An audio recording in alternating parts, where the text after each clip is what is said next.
Good morning to all student. Vijaya classes में आपका हार्दिक स्वागत है।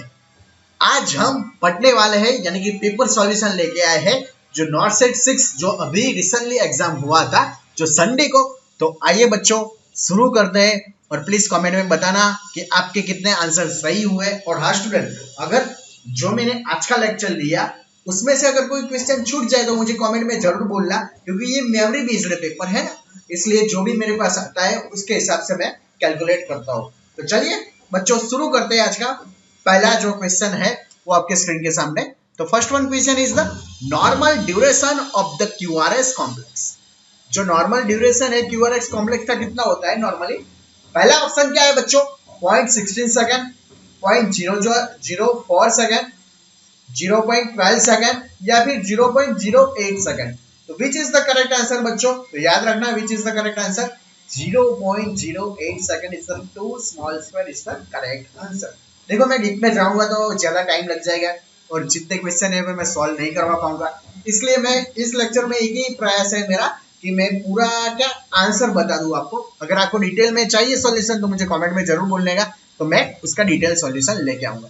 चलिए बच्चों नेक्स्ट क्वेश्चन आपके स्क्रीन के सामने। अब ध्यान से देखना ये question. A patient is the undergoing the blood transfusion into the body. Which of the following are the indicator of the sign and symptom of the circulatory overload? अब circulatory overload का main symptom कौन सा है? Dyspnoea, tachycardia या फिर distended neck pain या फिर ascites. तो which one is the correct answer बच्चों। तो याद रखना जब भी सर्कुलेटरी ओवरलोड हो रहा है तो उसका विच इज द मेन कॉम्प्लिकेशन के रूप में साइन एंड सिम्टम कौन सा आएगा। तो याद रखना बच्चों कौन सा आएगा, डिस्टेंडेड नेक पेन। कैसा आएगा बच्चों, डिस्टेंडेड नेक पेन। एक मिनट, चलिए एक नेक्स्ट क्वेश्चन मैं आपके स्क्रीन के सामने दिखा रहा हूं। अब उसका सॉल्यूशन आप सोचिए, तब तक मैं आता हूं 2 मिनट की काम आ रहा है।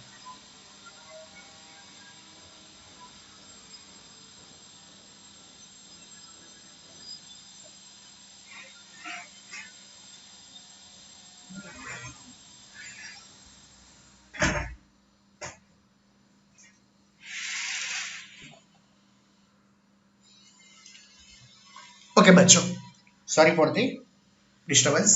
Third year child drink kerosene, इसमें क्या लिखा है पहले तो ये पढ़िए। जो 3 साल का बच्चा है बच्चों, पहले क्वेश्चन को ध्यान से पढ़िए बच्चों। 3 साल का बच्चा है, उससे क्या हुआ है, ड्रिंक द कैरोसिन यानी कि उसने कैरोसिन पी लिया है।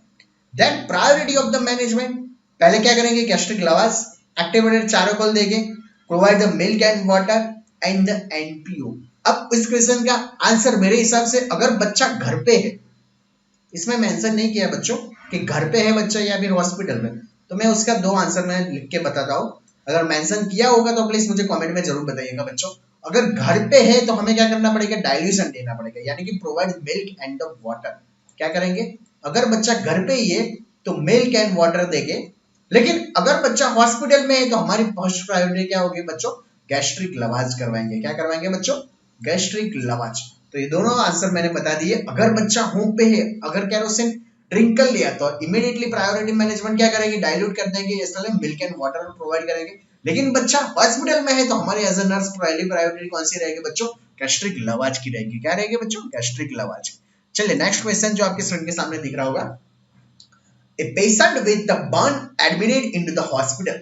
How can you calculate the blood balance? ये क्वेश्चन भी बहुत इंपॉर्टेंट है, ध्यान से पढ़िए। उसमें क्या पूछा है बच्चों, एक पेशेंट है बर्न्स का है, पहले तो ये गौर फरमाइएगा।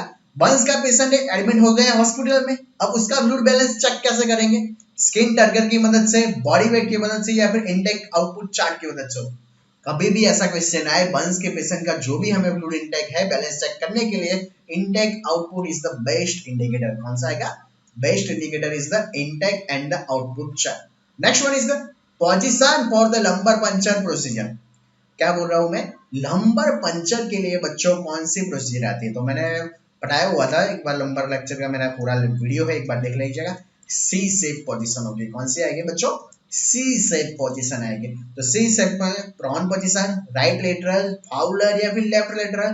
तो which is the correct answer बच्चों, position of the lumbar puncture procedure is the left lateral position. Which means the student left lateral position is the correct answer, यानी कि लंबर पंचर की जो प्रोसीजर है उसका हमें कौन सी पोजीशन देनी चाहिए बच्चों, लेफ्ट लेटरल देनी चाहिए। कौन सी देनी चाहिए, लेफ्ट लेटरल। चलिए नेक्स्ट क्वेश्चन बहुत इजी है लेकिन फिर भी बच्चों ने मिस्टेक की है। WHO declared the novel coronavirus as the public health emergency। Public health emergency कब डिक्लेयर किया हुआ है, तो याद रखना बच्चों 13 जनवरी 2020 में। कब डिक्लेयर किया था, 13 जनवरी 2020 में। चलिए next, all of the side are the using for the assessment of the core body temperature। core body temperature के लिए all of using होती है लेकिन एक को छोड़ के, except oral, rectal, temporal artery या फिर यूरिनरी ब्लैडर। तो which is the correct answer बच्चों, तो याद रखना urinary bladder is the correct answer. कौन सा आंसर करेक्ट रहेगा बच्चों, urinary bladder is the correct answer, क्योंकि वहां से हम कभी भी क्या नहीं लिख सकते, core body temperature हम नहीं ले सकते। तो all of the side are using the assessment of the core body temperature except the oral, rectal, temporal artery या फिर urinary bladder। तो कौन सा आंसर करेक्ट आएगा, urinary bladder is the correct answer। चलिए ये फॉर्मूला आई थिंक क्वेश्चन सही है गलत मुझे पता नहीं बच्चों, अगर आपको पता है तो प्लीज कमेंट में जरूर बताइएगा, तो मैं उसको सही हिसाब से मेरे हिसाब से कर दूंगा। 50 ml नॉर्मल सलाइन है 30 मिनट्स के अंदर, और ड्रॉप फैक्टर कितने दिए हुए बच्चों, 15 ड्रॉप्स पर मिनट दिए है। तो what is the flow rate, अब फ्लो रेट हमें फाइंड आउट करना है। तो पहला उसका जो फॉर्मूला है मैं सिखा देता हूँ, volume into the drop factor. क्या बोल रहा हूँ बच्चों, volume into the drop factor upon the time, upon क्या आ जाएगा, टाइम्स।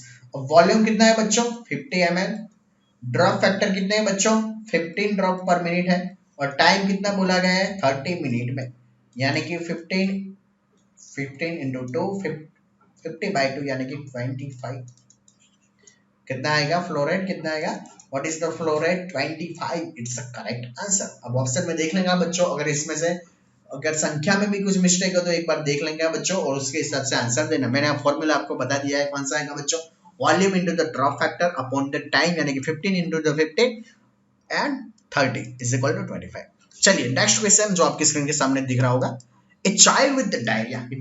पीडियाट्रिक का मेरे ख्याल से बहुत पूछा गया है बच्चों, ये पीडियाट्रिक के क्वेश्चन बहुत लिए गए, साइकेट्रिक का आई थिंक है ही नहीं क्वेश्चन, तो पीडियाट्रिक में बहुत फोकस किया है। ए child with diarrhoea showing the symptom of the sunken eyes, irritability and eagerly drink, ये शब्द आपको ध्यान से पढ़ना था।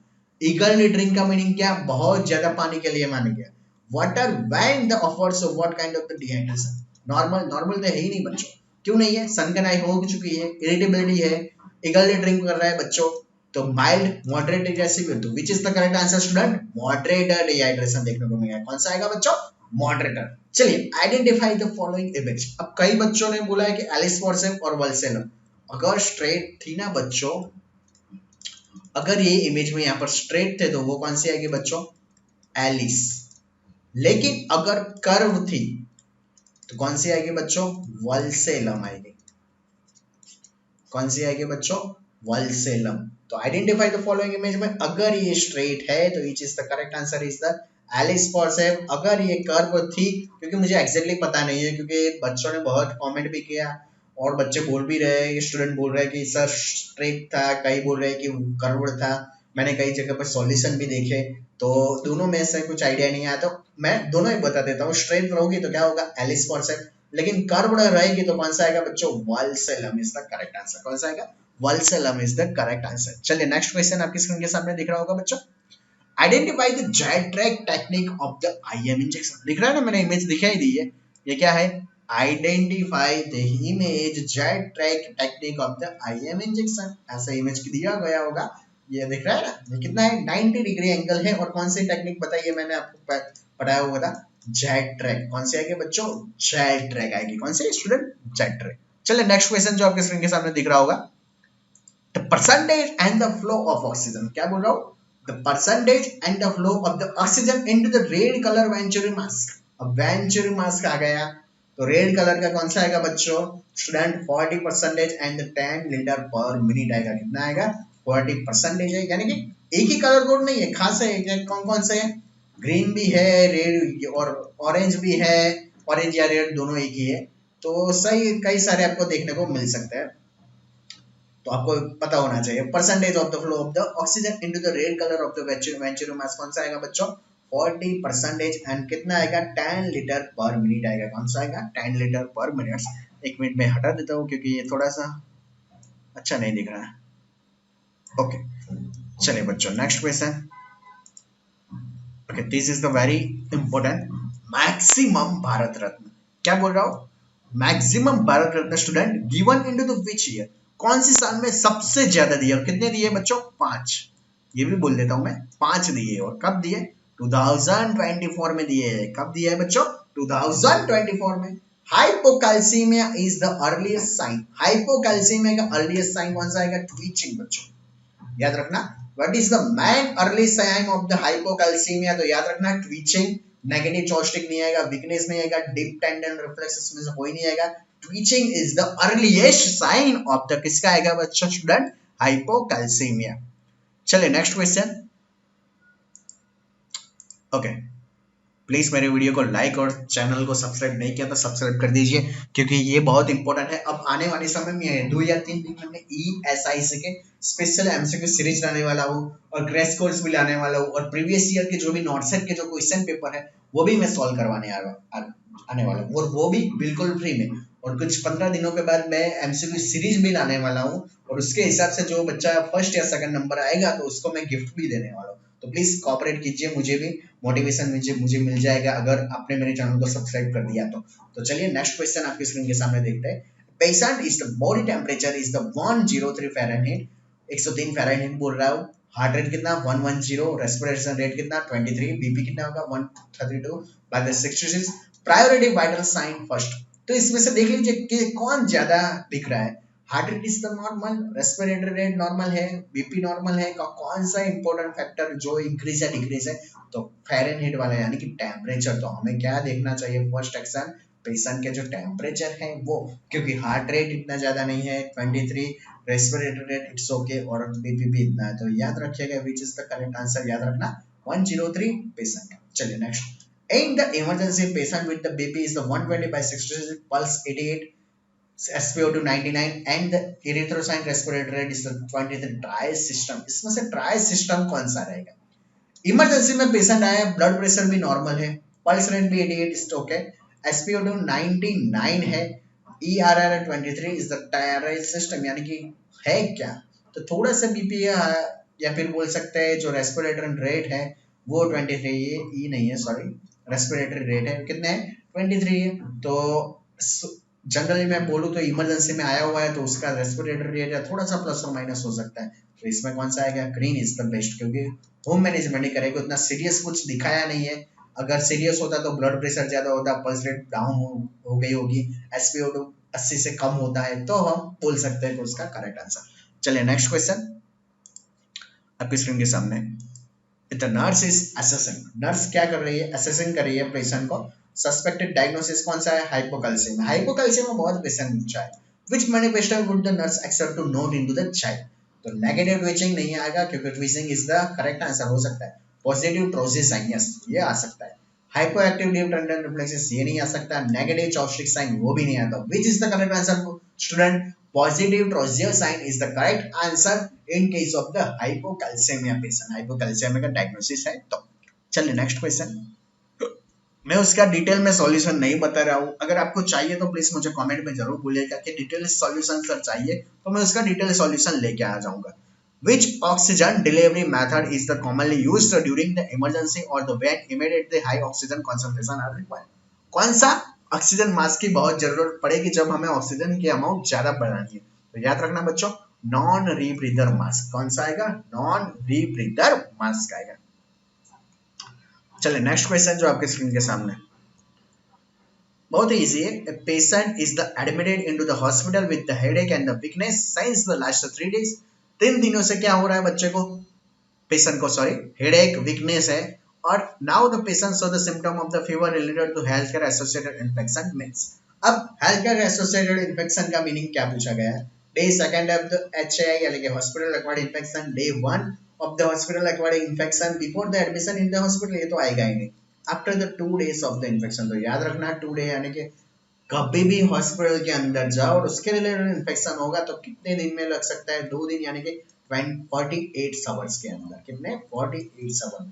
तो which is the correct answer? After 2 day of the infection, यानी कि 2 दिन के बाद हो सकता है, उसे क्या बोल सकते हैं अपने हम क्या बोल सकते हैं? हॉस्पिटल एक्वायर्ड इन्फेक्शन बोल सकते हैं। चलिए next question, what is the ratio of the CPR into the adult kind? आपको सबको आता है ये आंसर, तो मेरे ख्याल से जिसने भी दिया हो ना सही आंसर दिया होगा। 30 is the correct answer. It is the ratio of the CPR into the adult client, किसमें? एडल्ट क्लाइंट के अंदर। चलिए नेक्स्ट क्वेश्चन जो आपके स्क्रीन के सामने दिखा होगा,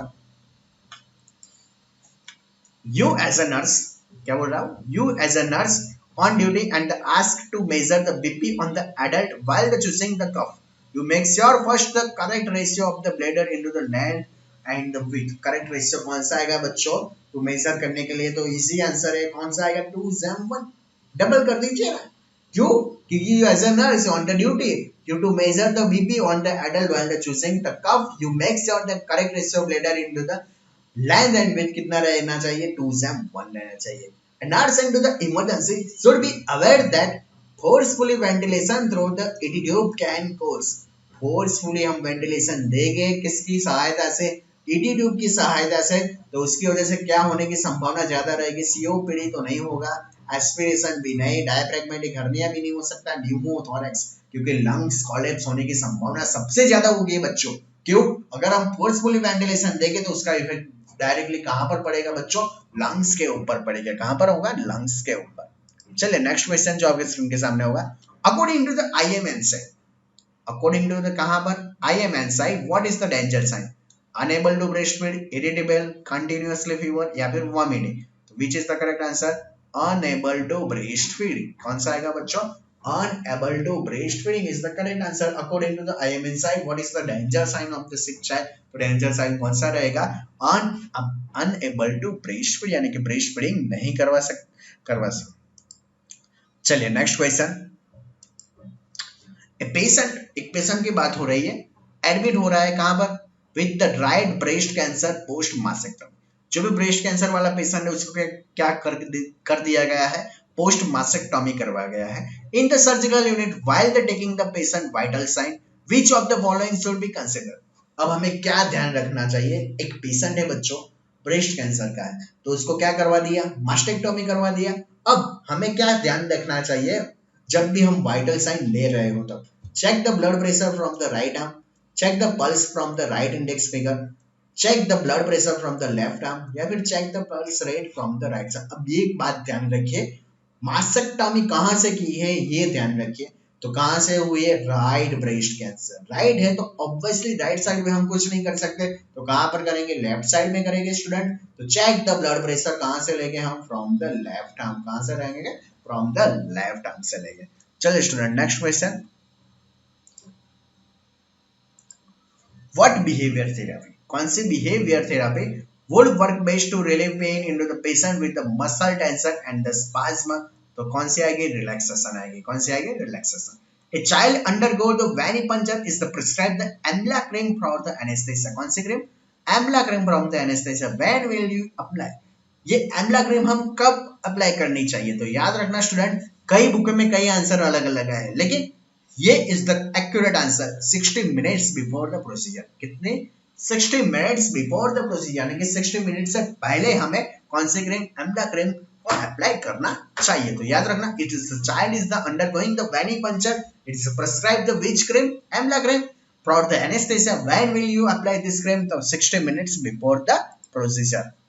चलिए next question, what flow rate, कौन सा फ्लो रेट है जो should be set when the using the resuscitation bag? तो याद रखना 15 लीटर O2 पर मिनट। कितना रखना चाहिए? 15 लीटर रखना चाहिए O2 पर मिनट के हिसाब से। Next, blood from the refrigerator which time transmission to the patient? जो भी ब्लड है रेफ्रिजरेटर ट्रांसमिशन के लिए हमें यूज करना चाहिए कितने टाइम्स के अंदर? तो याद रखना आफ्टर द 30 मिनट्स। कितना आएगा? आफ्टर द 30 मिनट्स के अंदर हमें ये यू इन्फ्यूजन कर देना चाहिए। Next question, self breast examination lessons found 2 centimetre mass, what should be investigation? Self breast examination कर रहा है, लेकिन उसमें क्या देखने को मिल गया? 2 सेंटीमीटर मास देखने को मिला है। तो हमें क्या करना चाहिए? Breast USG, FNSA, core biosynthesis या फिर मैमोग्राफी। तो which is the correct answer? Mammography is the correct answer. कौन सा आएगा? Mammography is the correct answer. pH 7.25, PCO2 40, HCO3 22, chloride 100 and sodium is the 140 acid base balance. तो which is the correct answer? तो सीधा सा answer आएगा, कौन सा आएगा बच्चों? Metabolic acidosis. कौन सा आएगा बच्चों? मेटाबॉलिक एसिडोसिस आएगा। 32 weeks pregnant womens come with the complaint. जो 32 वीक की जो प्रेग्नेंट महिला है वो क्या कंप्लेंट लेके आई है? Gush of the vaginal bleeding, abdominal pain and the tenderness of the uterus. तो which is the correct answer? Placenta previa, abruptio placenta, uterine rupture या फिर एक्टोपिक प्रेगनेंसी। तो करेक्ट आंसर कौन सा आएगा बच्चों? Abruptio placenta is the correct answer. कौन सा प्लेसेंटा आएगा? Abruptio placenta is the correct answer. चलिए नेक्स्ट क्वेश्चन। 3 साल का बच्चा है, उसमें क्या है? A 3-year child 4.5 ET tube. कौन से tube? 4.5 ET tube. Then suction catheter हमें कौन सी साइज का यूज करना? तो याद रखना बच्चों, ET ट्यूब की जो साइज है उसमें अगर सक्शन कैथेटर यूज करना है तो सक्शन कैथेटर की साइज कितनी लेनी चाहिए? डबल लेनी चाहिए। कितनी लेनी चाहिए बच्चों?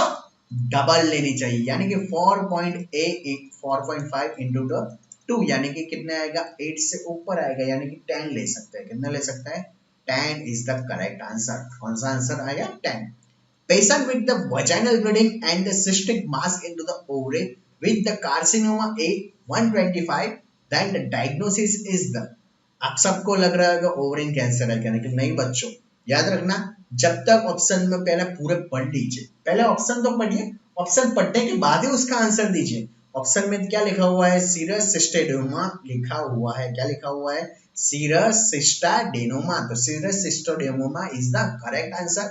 ओवरिन कैंसर आ सकता है लेकिन सेकंड प्रायोरिटी पे आ सकता है। ऑप्शन में तो ऑलरेडी हमें क्या दिया गया है? सीरस सिस्टाडेनोमा दिया गया है, तो that's why this correct answer कौन सा आएगा स्टूडेंट? सीरस सिस्टाडेनोमा। एंडोमेट्रिया तो आ ही नहीं सकता और टेराटोमा भी नहीं आ सकता। चलिए नेक्स्ट क्वेश्चन जो आपकी स्क्रीन के सामने दिख रहा होगा।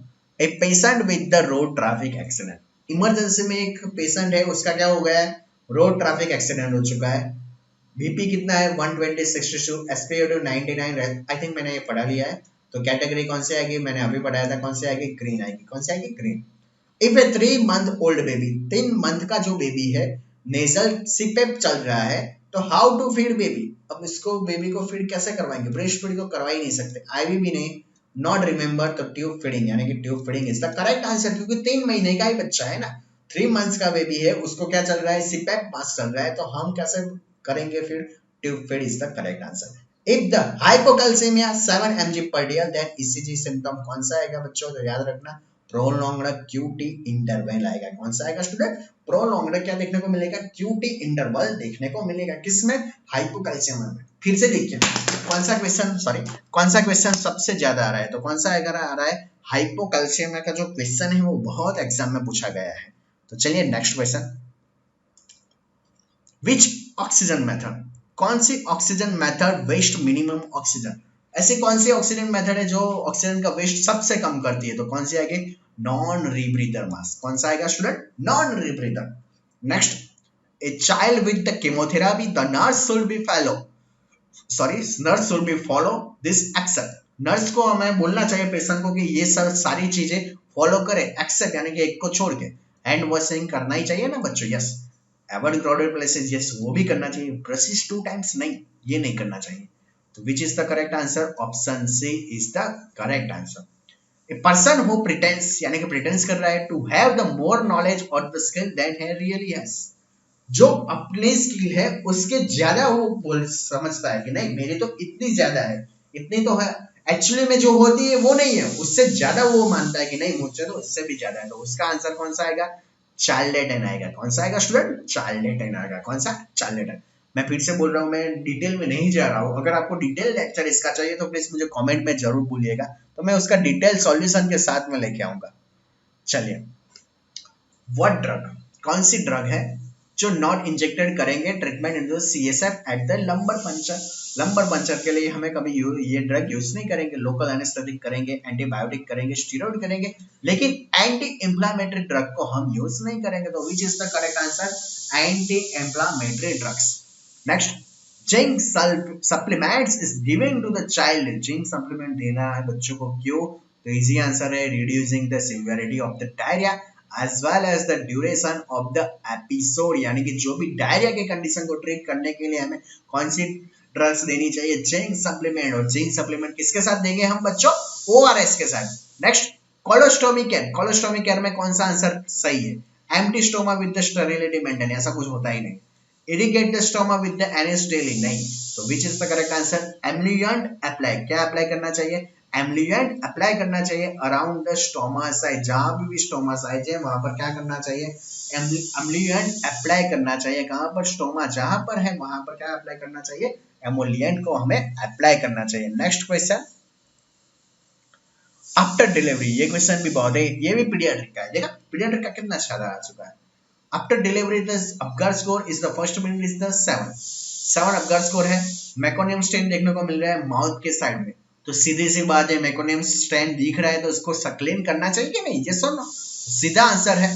रिसक्सेशन नहीं करेंगे, suction nose mouth inform the physician routine procedure, तो which is the correct answer student, suction mouth and the nose, यानी कि नोज और माउथ को हम दोनों को सक्शन करेंगे। क्यों, सीधा सा क्या लिखा हुआ है, मेकोनियम स्टेन दिखने को मिल रहा है कहां पर, तो ये जस्ट नियर द माउथ, तो इजीली बात है उसे क्या करना पड़ेगा, सक्शन करना पड़ेगा। Hyponatremia is the early sign, hyponatremia का अर्ली साइन कौन सा है, थ्रस्ट है, एटेक्सिया है, मसल वीकनेस है या फिर हंगर है, तो which is the correct answer, muscle weakness is the late sign, वे भी मैं बता देता हूं, it is the late sign है मसल वीकनेस। लेकिन अर्लीएस्ट साइन कौन सा रहेगा बच्चों, thirst is the earliest sign of the hyponatremia. चलिए next question, a patient CHF यानी कि कंजेस्टिव कार्डियक फेलियर या हार्ट फेलियर का है, प्रिस्क्राइब क्या प्रिस्क्राइब की है, फ्यूसेमाइड ड्रग प्रिस्क्राइब की है, and what is the use of the in CHF, CHF में उसका यूज क्या है, एसी इनहिबिटर या फिर डाययूरेटिक्स, तो कौन सी है कि डाययूरेटिक्स।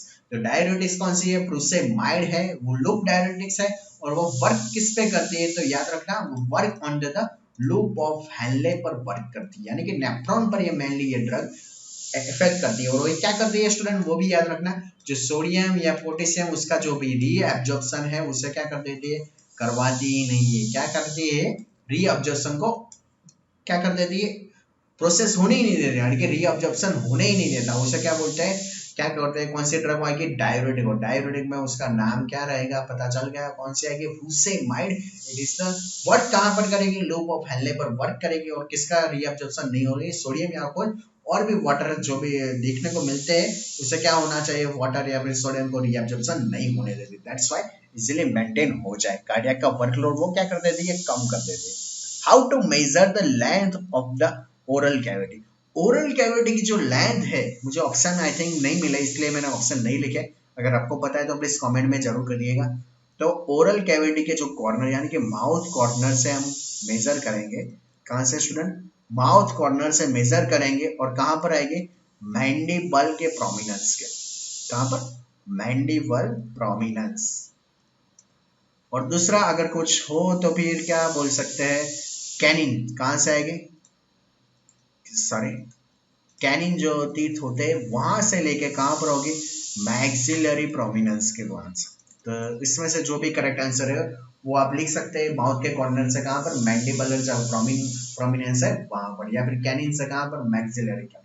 चलिए next, in which patient oropharyngeal airway indicate, oropharyngeal airway indicate हम कौन सी कंडीशन में करेंगे, कॉन्शियस, सेमी कॉन्शियस, अनकॉन्शियस या फिर all of above.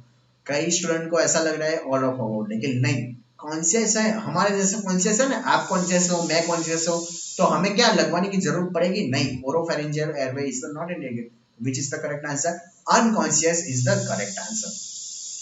In which the patient is the nasopharyngeal airway contraindicate, कौन सी कंडीशन में हमें nasopharyngeal airway को contraindication करना चाहिए, तो it is the correct answer कौन सा आएगा, basilar skull fracture, क्योंकि अनकॉन्शियस में तो करेंगे अभी मैंने बताया, लेकिन बेसिलर स्कल फ्रैक्चर में ये पॉसिबल ही नहीं ना, क्योंकि एयरवे डाल ही नहीं सकते, तो नेसोफेरिंक्स अगर जाएगा नहीं तो हमें क्या करना है, is the Contra indication.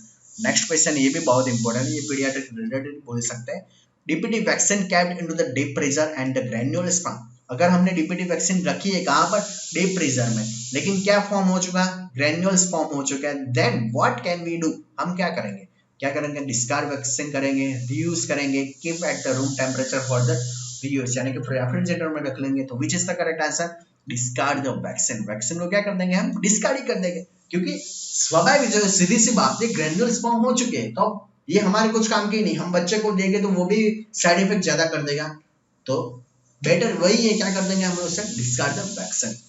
During the suction patient experience the respiratory distress, जो भी सक्शन चल रहा है तो पेशेंट क्या एक्सपीरियंस कर रहा है, respiratory distress, which is the correct answer, remove the catheter immediately, quick suction into the 5 seconds and remove, call the senior nursing in charge and they inform to HCP immediately, तो which is the correct answer, remove the catheter immediately, जो भी catheter है उसे क्या कर देंगे हम, emergency में क्या कर देंगे, पहले हमारी एज ए नर्स हमारी प्रायोरिटी कौन सी आएगी, कैथेटर को क्या कर देंगे हम स्टूडेंट, रिमूव कर देंगे, क्या कर देंगे, रिमूव द कैथेटर, क्या कर देंगे, immediately is the correct answer. Next, मैं थोड़ा सा पानी पी लेता हूँ, ये लास्ट ही स्लाइड है। अगर आपने अभी तक मेरे चैनल को लाइक नहीं किया, सॉरी सब्सक्राइब नहीं किया तो सब्सक्राइब जरूर कर दीजिएगा, और मेरे वीडियो को लाइक नहीं किया तो लाइक भी जरूर कर दीजिएगा। तब तक आपके स्क्रीन के सामने जो क्वेश्चन दिख रहे हैं वो क्वेश्चन देखिए।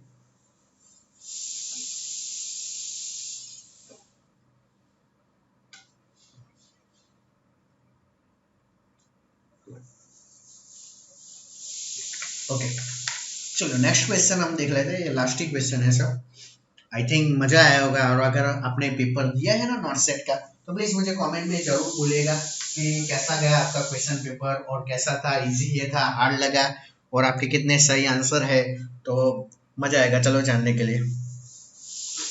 चलिए देख लेते हैं, ट्रांस इल्यूमिनेशन कौन से प्रोसीजर है, transillumination procedure done with, venipuncture में नहीं होगा, एंजियोग्राफी में नहीं होगा, सॉरी एंजियोग्राफी में होगा, that is the correct answer, lumbar puncture में नहीं होगा और ब्लड कल्चर में भी नहीं होगा, तो transillumination procedure is the done with the, किसके साथ डन करेंगे, एंजियोग्राफी के साथ। डिजायर्ड डोज कितना है, 200 mg दिया है, और अवेलेबल डोज कितना है, 0.1 ग्राम तक, करेक्ट, 1 डोज यानी कि एक डोज कितने टैबलेट का होगा, तो इजीली आंसर है milligram is equal to gram कर लीजिए, तो 2 tablet is the correct answer, कितना आएगा, 2 tablet. How to ET tube tie to adult patient to prevention of the bed sore, ET tube अगर पेशेंट को डाल रहे हो और बेड सोर से बचने के लिए हमें जो एटीट्यूब है कहाँ से इंसर्ट करनी चाहिए, तो याद रखना बच्चों कौन सा आएगा, अबोव द ईयर, कहाँ से आएगी, अबोव द ईयर, यानी कि ईयर से जस्ट अबोव से हम इंसर्ट करने की ट्राई जरूर करेंगे।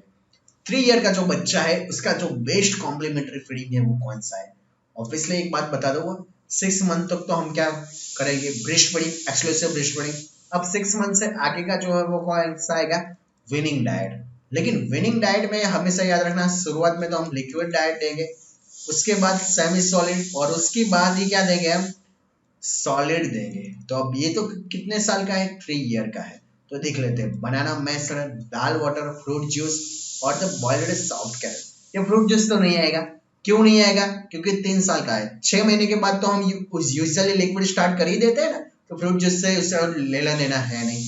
बॉइल्ड सॉफ्ट कैरेट ये भी नहीं आएगा, क्योंकि सॉफ्ट कैरेट तो अभी क्या ऐसे 8-9 महीने का बच्चा भी खा सकता है, लेकिन इन दोनों में से कौन सी प्रायोरिटी आएगी, दाल वाटर या फिर बनाना मैश। 3 साल के बच्चे को सबसे ज्यादा क्या चाहिए, प्रोटीन, प्रोटीन किस में मिलेगा, बनाना या दाल वाटर में, तो कौन सा आंसर सही आएगा, dal water is the correct answer. तो ऐसे क्वेश्चन को सॉल्व कीजिए तो मजा आएगा, banana mash is the wrong answer. तो आई होप आपका क्वेश्चन पेपर ऐसा कैसा गया होगा, प्लीज मुझे कमेंट में जरूर बताइएगा, और मेरे चैनल को सब्सक्राइब नहीं किया तो प्लीज सब्सक्राइब कर दीजिएगा, और मेरा वीडियो अगर आपको अच्छा लग रहा है तो प्लीज लाइक भी जरूर कर दीजिएगा। तो थैंक यू ऑल स्टूडेंट, मिलते हैं अगले नए लेक्चर के।